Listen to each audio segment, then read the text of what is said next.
grabamos. Eso mismo. Bueno, entonces vamos con el siguiente eh, examen. Mm. La primera pregunta era, ¿cómo está compuesto? Ah, no, ¿esta no es la primera? Sí. Sí.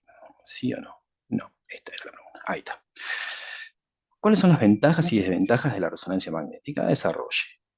Acá una pregunta a desarrollar. Ventajas. Poder de caracterización tisular, cosa que otra técnica no nos va a ofrecer eso. Uy, ¿cuánto? Aquí. Resolución submilimétrica por un lado, también es otra de las ventajas. No utiliza radiación ionizante, otra de las ventajas. Desventajas, tiempos largos de exploración, imposibilidad para realizar los estudios para algunos pacientes, costos elevados también, como otra de las desventajas. Y acá en algunos pacientes nos referimos más que todo a pacientes claustrofóbicos que no quieren meterse dentro del resonador. Algo entendible por pobres pacientes algunos. ¿Sí? Entonces, más o menos eso como para contestar esas preguntas. Después, magneto principal. ¿Cómo está compuesto, mejor dicho? ¿Sí? Un resonador.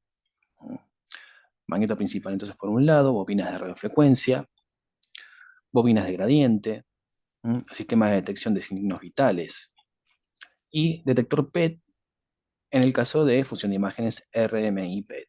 Esto sería cómo estaría compuesto el resonador, sí, mejor dicho, los resonadores, son todos iguales. Tienen siempre los mismos elementos, ¿verdad? Bien. Pues el otro era la clasificación, exactamente. ¿Cómo se pueden clasificar los resonadores? Su estructura o sus magnetos. Dos de clasificaciones. Estructura, resonador cerrado, abierto, dedicado a articulaciones, por su magneto, permanentes, supraconductivos y resistivos. ¿Sí? Vamos después. Describe una sala de resonancia, como una pregunta bastante general. ¿Sí? Decir así como describan la sala. ¿Qué es lo que van a poner así cuando quieren describir van a decir que una sala propiamente dicha, donde se encuentra el resonador, una jaula de Faraday, ¿sí? Donde se asienta el resonador en el centro de la sala, por lo general están en el centro, ¿sí? O en todo su efecto están colocados de una forma en la cual no haya interferencia magnética con el entorno, ¿sí? Mobiliario no magnético para bobinas y medicación. Después, ¿qué más? Otra de las cosas que pueden decir, bomba inyectora si lo hubiera, consola, que se comunicando con los operadores, o sea, los operadores siempre están en contacto con el paciente, lo ven, ¿sí? Hay una ventana inclusive, o inclusive también hay cámaras para poder verlo dentro del tubo.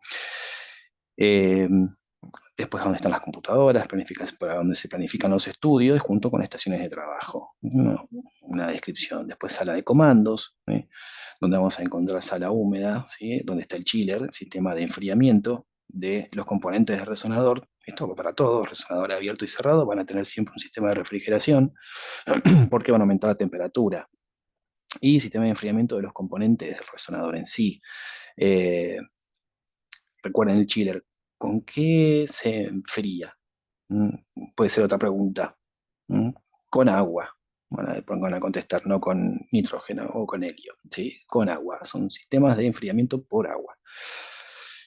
Sala seca, donde se encuentran los módulos de gradiente y ordenadores que ejecutan las tareas. Si van a encontrar consolas así grandes puestas, y son los módulos de gradiente, que lo ven que se sincronizan junto con los disparos, porque justamente son los que le dan las órdenes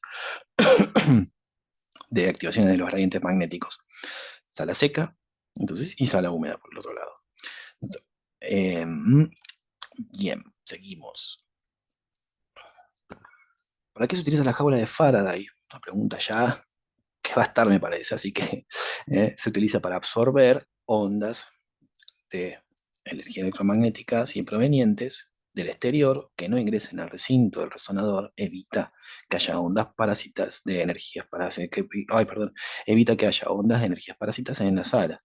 Si lo único que vamos a querer en este caso en la sala adentro son las propias de en radiofrecuencia, nada más, porque cualquier interferencia es producto de ruido en la imagen. ¿Qué núcleos pueden absorber energía de radiofrecuencia? Los núcleos, con números impares de electrones tienen la capacidad de ser manipulados. Son sus momentos magnéticos y algunos de ellos absorben energía en el rango de las radiofrecuencias, o sea, absorber energía en el, en el rango de las radiofrecuencias para algunos núcleos. El interés que no tenemos en resonancia magnética es del hidrógeno, ¿sí? Tiene número impar, ¿sí? Y son manipulables, o sea, ¿por qué? Porque se comportan como un pequeñito imán. Pero también recuerden que hay otros núcleos que van a compartir las mismas características. Esas características van a hacer que van a tener también un número impar, entonces se pueden manipular y a su vez también tienen la capacidad de absorber ondas de radiofrecuencia. Eso sería más o menos como sería la pregunta, la respuesta a esa pregunta. ¿Qué es la magnetización longitudinal? La magnetización longitudinal es la sumatoria de todos los momentos de los hidrógenos puestos bajo la influencia de un campo magnético, generando un vector de magnetización orientada en el sentido del campo magnético que lo induce. Campo magnético principal. Esos campos magnéticos principal lo que hacía era poner a todos los hidrógenos en un sentido, alinearlos con el campo magnético principal. A eso se lo denomina magnetización longitudinal. ¿Sí? A ver, aquí hay algo en el chat. Eh, ese sería en T1. En T1 es una variable, acordate. Tanto T1 como T2 son variables. La magnetización longitudinal, el estudio sobre la magnetización longitudinal va apuntado a T1. Pero el estudio, por ejemplo, sobre la magnetización transversal va apuntada hacia T2. ¿Está bien? Si vos querés estudiar la relajación de la magnetización longitudinal, es T1. ¿Está bien?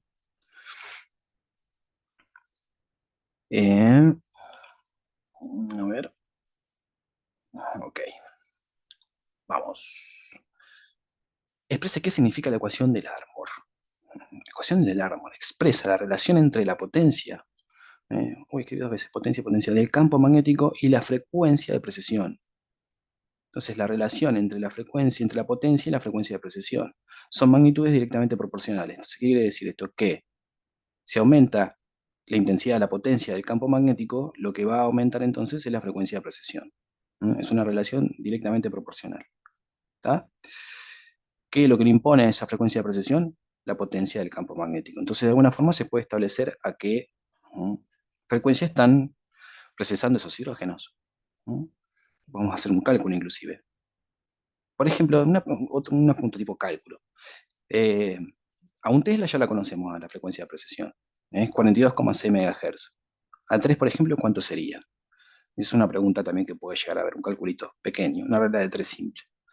Pero también se puede conocer, se puede estimar el número.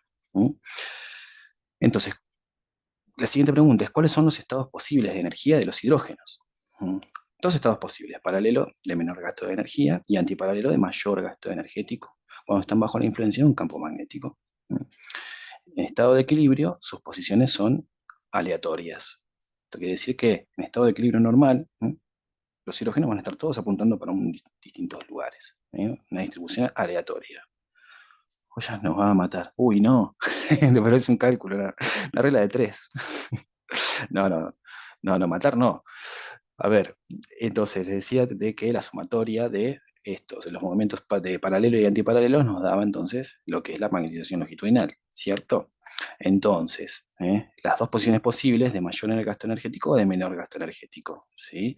En estado de equilibrio, posiciones aleatorias, están para cualquier lado. Cuando están bajo la influencia del campo magnético, todas hacen tic, se ponen todos ahí siguiendo ese campo. Desaparece el campo magnético, todos vuelven a cualquier parte, ¿sí? Se distribuyen al azar. Está bien, no se asuste, ¿no? Es un cálculo de 3, o sea, podemos hacerlo de ejercicio. Y lo plantean, porque lo plantean de la siguiente forma, dicen, un Tesla es igual a 42,6 a 3, ¿cuánto va a ser? Entonces multiplican, y ahí tienen el cálculo de la frecuencia de precesión. Sería hacer la relación entre ambos. ¿Mm? Hasta las 3 de la mañana no te largamos hoy. Sí, bueno, yo creo que no hoy. La otra clase, hasta las 3 de la mañana seguramente ya vamos a estar. Sí, pero bueno, ya lo tengo asumido, que la clase del examen se hace inmensamente larga. Así que no me preocupen, estaré hasta las 3 de la mañana o más. Así que no hay problema. Al instalar un resonador, ¿qué mediciones ambientales se realizan? Desarrollé. Entonces, mediciones ambientales de tipo contaminación magnética por cableados de alta tensión. Importante, pasa un cable de alta tensión, genera un campo magnético muy grande, va a haber fluctuaciones magnéticas y no queremos eso. Entonces, mediciones de campos magnéticos, con cableados de alta tensión, ojo, cuando se instalan flujos eléctricos continuos con poca perturbación sobre el conductor, claro, también. Vamos a suponer el siguiente, tenemos un resonador resistivo, unos chiquitos, ¿sí? Resistivo, que necesitamos un 380 importante para que funcione. ¿Mm? Hay flujos variables de energía que no miden siempre 180 igual, va a ser menor siempre, ¿sí? Tenemos una desestabilización del campo, entonces también se tiene que tener en cuenta el flujo eléctrico hacia el resonador. Vibraciones o cualquier otra particularidad que afecte, o sea, esas vibraciones pueden ser, ¿sí? Porque hay inclusive, puede pasar una línea férrea, un subte, un subterráneo también, que vibre, que hace que vibre. Entonces también no queremos eso. Tiene que ver con la jaula de Faraday también. ¿Qué cosa tiene que ver con la jaula de Faraday? A ver. Y en la clase que viene se entrega el examen ese día no, Erika. Porque va a ser largo después corregirlo. A ver, tengo estimado más o menos que van a ser 31 alumnos lo que van a rendir. Que van a ser más igual, me parece. Entonces, no, denme un par de días para poder corregirlos.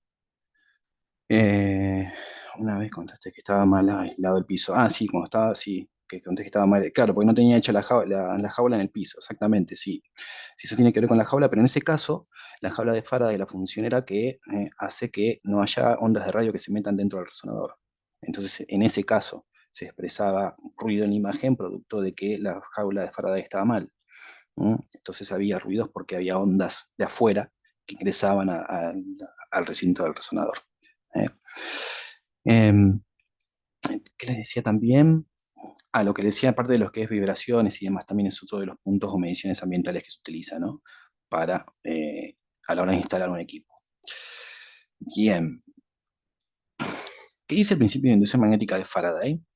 Que a un cable se le induce un campo magnético variable, se generan movimientos de carga sobre el mismo, siempre variable. Recuerden esto, otra vez. Tiene que haber variaciones, tanto o movimiento por un lado, ¿sí? Ya sea del campo magnético o del bobinado propio, pero tiene que haber movimiento. Si no hay movimiento, no se produce esta transmutación de energía cinética hacia energía eléctrica. ¿Tá? Siguiente. ¿Cuál es el factor limitante de los magnetos resistivos? Factor limitante es la energía que se induce al conductor. ¿Por qué? ¿Por qué va a ser? Si la resistencia es elevada, o sea que hay mucho flujo de energía sobre un cable, aumenta la temperatura ocasionando averías en el circuito o que los cables se fundan directamente. Entonces también el factor limitante de los resonadores resistivos va a ser la cantidad de energía que se aplica a ese conductor. Esa cantidad de energía también va a ser proporcional al campo magnético. A mayor energía, mayor campo magnético. Pero ¿qué pasa? Tenemos este otro efecto de la resistencia que hace que los electrones choquen contra la propia estructura, ¿sí? Y aumenta la temperatura. Entonces tenemos esa otra variable. El peso, el peso también. Uy, ¿peso de qué? No entiendo bien. El peso también sobre... ¿Qué cosa? Sobre del equipo también. Claro, el peso también del equipo, sí, en dónde lo van a instalar, exactamente. Se tienen que buscar lugares, claro, que son más pesados, exactamente. Si no se pueden instalar, por ejemplo, no vas a poner un resonador en un sexto piso. Podría hacer que directamente se caiga todo el edificio, más o menos. Lo vas a poner en pisos bajos, columnas y demás. Muy bien, muy bien, muy bien esto, muy bien. Me gusta, porque también está descrito, pero yo no lo mencioné en este caso. Eh, Seguimos. ¿Qué es un electroimán? Un electroimán es un cable conductor al que se induce una corriente eléctrica. Y por lo tanto, si se induce una corriente eléctrica, tenemos campo magnético. Aprovecha. Sí, casi, casi. Bien. Entonces recuerden también esto, electroimanes resistivos y superconductivos son electroimanes, tienen el mismo fenómeno, energía que pasa por un cable conductor y se genera un campo magnético. ¿Ah? ¿Qué materiales son fuertemente atraídos por un campo magnético? Materiales ferromagnéticos. Esto es fácil. Sí, muy, muy fácil. Sí, bien, Erika, ahí. Está bien. Entonces, los materiales ferromagnéticos son los que son obviamente fuertemente atraídos por el campo. ¿Está? Vamos para el siguiente. ¿Qué es la superconductividad? Es una propiedad que, de algunos materiales en no expresar resistencia al paso de los electrones por debajo de una temperatura crítica. Entonces, para que esta propiedad de la superconductividad, diríamos, si se exprese en el material, tiene que haber primero una temperatura muy baja y tiene que ser un material conocido, ¿sí? Niobio titanio, como la aleación que se utiliza en los resonadores superconductivos. Pero recuerden que es una propiedad del material. ¿eh? Este PDF lo vas a pasar, sí, claro, van a pasar, esto va a quedar este y el otro también, y después también, bueno, ya les comento otra cosita después, ya que estoy aprovecho. Pero bueno, sigo así y después nos ponemos con otro. ¿Qué es el movimiento de precesión? El movimiento de precesión aparece cuando los núcleos se orientan con el campo magnético principal. Por definición, es el giro del eje de rotación de los núcleos atómicos. Es el giro del eje de rotación. Recuerden, esto estaba girando. Sí, también va a quedar en YouTube, claramente. Sí, sí, las dos clases. Por eso la grabamos. Los hidrógenos entonces giraban, puede ser horario paralelo o antiparalelo, dependiendo de la cantidad de energía que tengan, ¿sí? ¿Y qué pasa? También había un giro de ese eje, que eso se le denomina movimiento de precesión. Y ese eje va a que tener una frecuencia, y esa frecuencia de precesión es la que justamente podemos calcular por la intensidad del campo magnético. ¿Tá? Seguimos. ¿Cuál es el principio físico del RMI-PET? Principio físico involucrado, la resonancia magnética de los hidrógenos más alineamiento de par electrón-positrón. Ese era el otro principio físico que teníamos ahí en el caso, aniquilamiento de pares, electrón-positrón. Les voy a compartir acá las imágenes, un segundito. ¿Dónde las tengo? Aquí me parece. Estamos con el otro modelo, responde 7 preguntas. Creo que no sé si lo tengo de este lado o del otro. Un segundito, así ya les pongo las imágenes que teníamos ahí para ver. Lo que le quería comentar también es lo siguiente. Mientras yo busco, les voy diciendo. Les voy a pasar una serie de archivos. Esos archivos lo que van a tener es como más información sobre los temas que fuimos viendo. O sea, yo utilicé esos archivos para hacer extractos y ponerlos, digamos, en apuntes y demás, y poder utilizar para nutrir la clase. Entonces le voy a pasar varios de esos archivos para que ustedes puedan profundizar sobre eso si les gustan o coleccionarlos ahí, tenerlos por las dudas a justamente esos archivos. ¿Por qué? Porque estos dos últimos puntos me faltaron. ¿Cuáles, che? ¿Qué puntos? Un segundito que voy a buscar acá un archivo y ya, y continúo un segundito que necesito poner atención acá. Acá, me lo abro. ¿Qué dos puntos? Estos dos últimos puntos me faltaron, pero ¿cuáles? ¿Cuáles, Erika? Así luego lo vemos. Ahí está. Y acá tenemos las imágenes. Les muestro las imágenes entonces que venían con este archivo. A ver. Vamos a abrir. Compartimos. Acá. Bueno. Ahí entonces estaremos viendo lo que son las imágenes que venían con este modelito de examen. ¿Sí? A ver qué tenemos acá. Pero ya está. Ok. Ok, listo. Primera imagen. ¿Mm? Plano coronal. Secuencia T2. ¿Por qué? Porque tenemos líquido hiperintenso y grasa hipo. ¿Sí?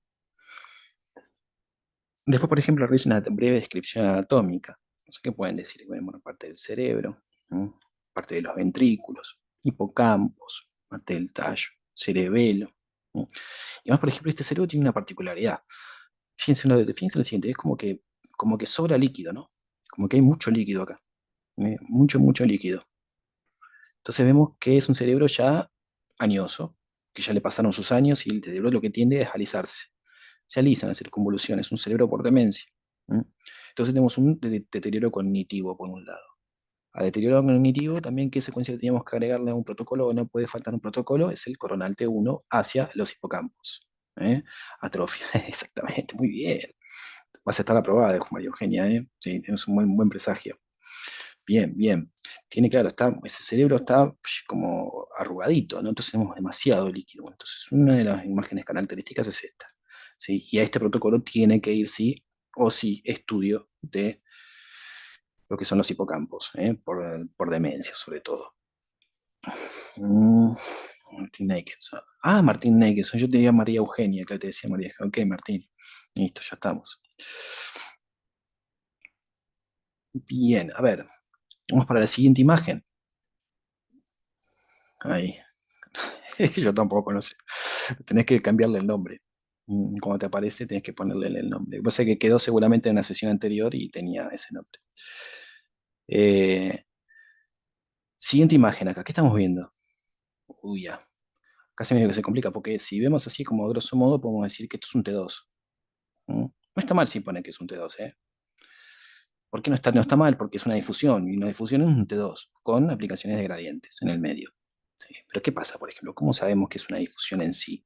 Lo que vamos a ver que no vemos absolutamente nada por fuera, ¿sí?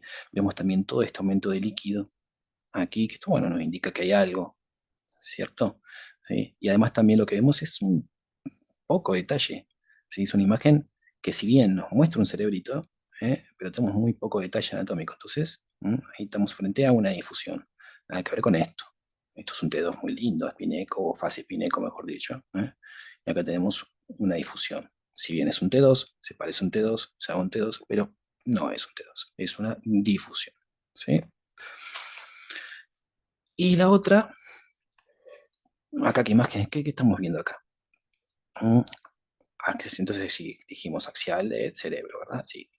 Acá estamos viendo entonces un axial, ¿sí? De, ¿qué es esto que vemos acá? A ver qué hay ahí. Axial de pelvis, muy bien. Entonces, ¿qué secuencia va a ser? ¿Eh?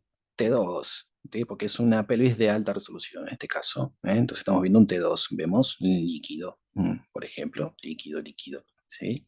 Entonces acá tenemos un estudio de una pelvis de alta resolución y justo acá marcadito lo que es una ENVI, una invasión vascular. El tumor está ahí invadiendo cosas que no debe. ¿Sí? Acá tenemos todo el mesorrecto y además también tenemos este otro ganglicito ahí. ¿eh? Así que muy, muy bien. Axial T2 de pelvis de alta resolución. Perfecto. Y bueno, y listo. Esos eran los archivos de estos. Sí, listo. A ver, entonces, como para redondearlo a todo esto. ¿Mm? ¿Preguntas sobre lo que vieron acá? ¿Algo? A ver, atrofia cortical. Muy bien. Muy bien, Martín, eso lo de la atrofia, lo sacaste. Ariel, te hago una pregunta. Claro, ¿El examen va a ser con preguntas a desarrollar o múltiple opción o mezclado? va a haber mezclado. Ujú, va a haber Bien, mezclado. Va a haber una pregunta a desarrollar, que esa va a ser una gran pregunta, que va a englobar muchos temas. Va a englobar temas de, por un lado, protocolos, bioseguridad y manejo del paciente. ¿Sí? Esa va a ser una pregunta fundamental a desarrollarla, así que esmérense en eso. ¿Sí? Después el resto se van a encontrar con preguntas parecidas. Algún verdadero o falso, va a haber algún desarrollo, va a haber algún, ¿cómo decirte? Preguntas de fácil también respuesta en el sentido de que preguntas concretas. ¿Qué es esto, esto? Esto. ¿Qué es esto? O sea, no una cuestión de bla, bla, bla, bla, bla, porque también a veces eso termina siendo contraproducente. ¿Está? bien, perfecto, gracias. Ok, No sé si ya, Ariel, discúlpame, si ya a hablaste ver. de la dinámica de cómo va a ser, porque bueno, no me he podido conectar en las Ujú. anteriores. Va a ser de la siguiente forma. Nos vamos a conectar, con paciencia, les pido, porque va a empezar por lo general pasa lo siguiente, que no se pueden descargar los archivos, o hay problemas con los archivos y demás, entonces yo lo que voy a hacer es lo siguiente. Nos conectamos. Una vez que nos conectamos, ahora le voy a decir, bueno, ahora sí, vayan al campus y descárguense el archivo que va a aparecer, examen final, ta, ta, ta, ta, ta. Lo descargan ese archivo. Fundamental el nombre, por favor, no se olviden del nombre, porque después me lo van a tener que mandar. Entonces, descargan el archivo, ¿sí? Una vez que lo descargan, lo tienen ahí, colocan su nombre, primero habiliten edición, que le va a aparecer un cartelito que le va a decir habilitar edición, tiki, y después van a ir encontrando el archivo y cada uno de los textos donde yo les voy agregando algo van a encontrar un bloquecito de texto al lado, y entonces ahí tic, tic, tic, escriben. Van a escribir sobre el examen, no en una hoja aparte o en un archivo aparte. Sobre el mismo examen, lo van editando. Esa va a ser la forma. ¿Qué va a pasar? Vamos a hacer muchos. Entonces, yo voy a ir recibiendo los archivos, voy controlando que los que terminaron de rendir quédense un ratito más. Yo le digo, sí, ya tengo el archivo, ya tengo esto, ¿sí? Entonces ustedes se van a ir ya retirándose, ya se fueron, ya terminaron su examen. Temen un tiempo, más o menos 2 días, ¿sí? Una cosa así. ¿Dónde los enviamos? ¿Por el campus me lo envían o me lo envían al personal? No importa, ¿cuál de los dos medios que sea? ¿Me lo envían por el campus o por el mail? Me lo mandan a mi mail. Esa es la otra. ¿Sí? Así, una vez que ya ustedes tienen el archivo ya editado, yo controlo que me llegó ese archivo, ¿sí? de tal alumno, tal alumno, entonces yo ya lo sé y lo tildo, entonces yo me desentiendo y sé que está. Así que también, recuerden, por el campus o por el mail principal. Y otra cosa, por favor, les pido, no copien y peguen, no se copien, ¿sí? Porque en eso me di cuenta, ¿sí? Y es horrible encontrar un copy-paste de tu propio texto. Entonces, por lo menos, elabórenlo, traten de ser honestos. Pero yo llego a ver un copy-paste y ese examen no se corrige. O sea, ya está. Pues lo veo y me ha pasado encima en casi todos los cursos que se dieron de esta forma, ¿sí? Siempre me encuentro con un copy-paste, ¿sí? Y lo digo, ¿eh? Entonces, por favor, no se copien. O no se copien y paste. Ya estamos grandes, sí, bastante, sí, pero bueno, no importa qué grande estén. Sí.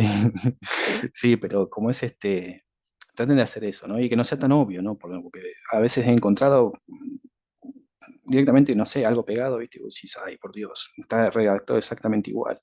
Entonces me da, ¿cómo decirlo? O sea, no me gusta, de nuevo, no me gusta que esté así tan evidente. ¿Eh? Por eso no hagan eso, no copien y peguen nada. Y además también, sí, claro, va a haber imágenes. Sí, sí, sí. Es más, van a haber imágenes como vimos recién, no sé, 4, 5, 6 imágenes, no sé cuánto les podría llegar a poner, no muchas, igual tampoco. ¿Sí? Y van a hacer más o menos lo mismo. Te voy a preguntar plano, secuencia y describa brevemente lo que están mirando. ¿Sí? Entonces, yo con la pregunta número 1, que va a ser una pregunta que va a englobar varios temas. Duración del examen es como una clase. Sí, a ver, la idea es que ustedes tengan su examen, estén en su casa y tranquilos, cómodos, ¿sí? Hagan el examen sin apuro. O sea, yo no les voy a decir en una hora me entregan el examen. O sea, háganlo tranquilos, ¿sí? Nos vamos a conectar, nos vamos a ir, voy a decir, bueno, desconecto, bueno, a conectar, bla, bla, se van a colgar también, algunos van a quedar afuera, pero no hay una cuestión de tiempo, no, ni cámara, ni micrófono, ni nada de eso. Confío en ustedes, confío en que están haciendo un curso, que confío que quieren sacar alguna información de eso y también a evaluarse, de curiosidad, a ver cómo les fue, cuánto aprendieron, si aprendieron o no. Entonces, no les voy a pedir ni cámara, ni micrófono, ni nada. O sea, ¿cómo decirlo? O sea, no hay otro medio, ¿no? Me siento muy policía, no sé, extraño. Tenemos el mate, claro, exactamente. Yo también voy a tener mi mate, a lo mejor, no sé, o café. Eh, Así que tranquilos con ese tema también de cuánto tiempo van a tardar. Tampoco estén 4 horas, porque no va a ser un examen para resolverlo en 4 horas. ¿Sí? Pero sí 2 horitas, 3 horitas, está más que bien el tiempo. Así que no se preocupen por eso. Con su tiempo están, y sobre todo la pregunta 1, que es donde les voy a hinchar bastante las pelotas. Entonces ahí sí, ¿eh? Mucha atención con la pregunta número 1, que va a englobar varios temas. ¿Está? Ariel, Sí. en cuanto a los protocolos, deberíamos saber qué secuencias se deben realizar en cada, eh, por ejemplo, qué secuencias debo tener en cuenta en una columna, en un hombro y algo más. A ver, en cuanto al protocolo, como suponete memorizarlo al protocolo que te di, no, eso no. Yo no te voy a preguntar, por ejemplo, cómo es un protocolo de columna. Por ejemplo, vas a decir ta. No, eso no va a pasar. Lo que sí te puedo llegar a preguntar es que, ¿qué secuencia le darías, ¿sí? a un paciente con una determinada patología? Eso sí, pero un protocolo desarrollado no. Ahora, si vos lo querés desarrollar, mejor todavía, porque te voy a preguntar algo de protocolo, sí, pero no en el sentido de que qué secuencias van dentro de un protocolo de cerebro. Y vos me lo digas exactamente tal cual como lo tenés en el texto, eso no va a pasar. ¿Tá? Pero sí te puedo preguntar, a un cerebro con deterioro cognitivo, ¿qué secuencia le harías? ¿Sí? Eso sí puede entrar. O por ejemplo, Bien. Ujú. ¿está? Ok, ok. Ojalá que no haga 600 grados en sala. Ay, sí, acá tiene mucho calor. Acá ya se viene el frío. Hace bastante fresquito. Pero bueno, a ver, les decía entonces el tema de examen, tranquilos, o sea, no van a tener apuro de tiempo, confíen en ustedes, no copien y peguen, por favor. Y después el tema de imágenes también es algo que me resulta a mí porque yo trato también de limitar esas posibilidades, ¿no? Que haya posibilidades de que puedan sentarse con los archivos ahí y poner información, entonces tampoco tiene mucho sentido hacer un examen así. Entonces les doy una vuelta a las cosas como para tratar de evitar eso. Todavía no lo tengo bien armado, pero ya ahora en la semana lo voy a terminar. Así ya lo tienen. Después lo otro, entonces, que les decía también, de esos archivos para ustedes tenerlos y reforzar lectura. Les voy a pasar uno de planificación y de cortes, les voy a pasar también algunos de patologías también que fuimos viendo, columna, cerebro, todo como para que ustedes lo tengan y bueno, lo quieran leer más adelante. Así que eso sería como para darle el broche a la clase. ¿Tá? Se intenta justamente, ¿cómo decirlo? Evaluarlos o sea, que ustedes mismos se evalúen, no necesariamente yo. Yo lo que voy a hacer es ver las cosas, también los vas a subir a la plataforma, sí, los voy a subir a la plataforma y los voy a pasar también ahí por el grupo, así quedan ahí de diferentes lados. ¿Eh? Ok. La idea va a ser justamente esa. Patologías, va a haber algo. Si las ves y las querés describir en la imagen, sí. Para ahí viene la descripción de la imagen. Yo te voy a poner una imagen que puede llegar a tener alguna patología o no, y vamos a decir qué ves ahí. O sea, nunca se le va a poner un nombre propio. Vas a describir una imagen. Vas a, por ejemplo, ver un cerebro y ves una mancha ahí de gadolinio, y vos decís, uy, acá este paciente tiene algo. Entonces vos vas a decir que ese paciente tiene un realce de gadolinio o depósito de gadolinio en tal lugar, ¿sí? Y nada más. O sea, en cuanto a patología, ¿sí? Pero no va a ser el nombre propio de eso ni a palos, ¿sí? O sea, no va a ser que este paciente tiene, no sé, tal cosa. No, eso no va a pasar, ¿sí? Pero sí por ahí describir una imagen, cuando se hace la descripción, lo que hacíamos anteriormente, eh, nombrar lo que estás viendo. O decís, bueno, a ver, acá tengo algo ahí que me parece raro o me llama la atención, describirlo. ¿Sí? Eso es una buena herramienta, hacer que el alumno haga eso, ¿no? Que se fije más allá del plano de la secuencia. ¿Eh? Em, Después, ¿qué más? Bueno, así lo que les decía también para la clase que viene, paciencia. Paciencia porque se va a hacer largo y siempre con el tema de no, que no haya apuro de tiempo. No se sientan que tienen que hacer las cosas, digamos, en un determinado tiempo rápida. O sea, no, tranquilos. Matecito, tranqui ahí a hacer el examen. Y cualquier cosa, duda o algo que tengan, me dicen, yo voy a estar conectado ahí. ¿Está? Patologías. Bueno, en general, ¿cómo fue entonces? ¿Cómo les fue en el examen a ustedes? Si le hicieron a lo que le hicieron, ¿sacaron buena nota o más o menos? Díganme algo, pues yo también quiero ver a ver cómo fue esa autoevaluación, quiero saberlos. ¿Mm? ¿Quedó bien? ¿Imágenes hay para algo para reforzar? También, por favor, díganmelo. Entonces lo vemos en la semana, eso. ¿Les puedo pasar alguna cosa más o, bueno, algo como para reforzar el tema de imágenes, de semiología?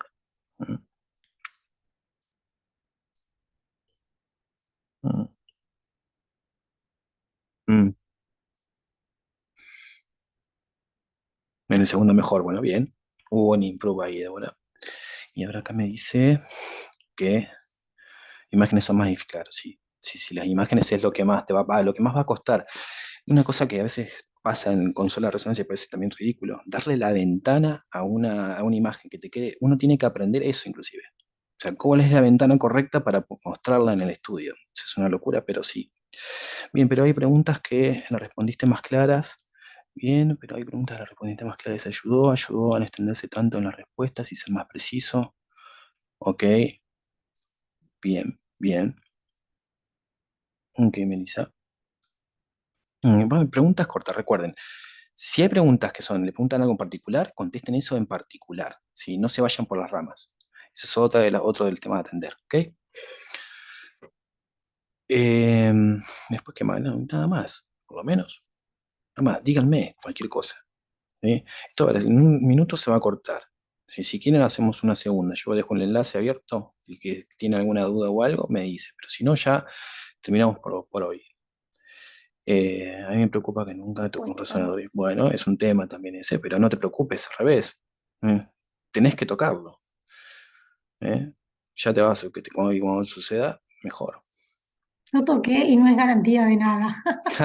Sí, obvio. Esa es la otra. Bueno, entonces miren, corto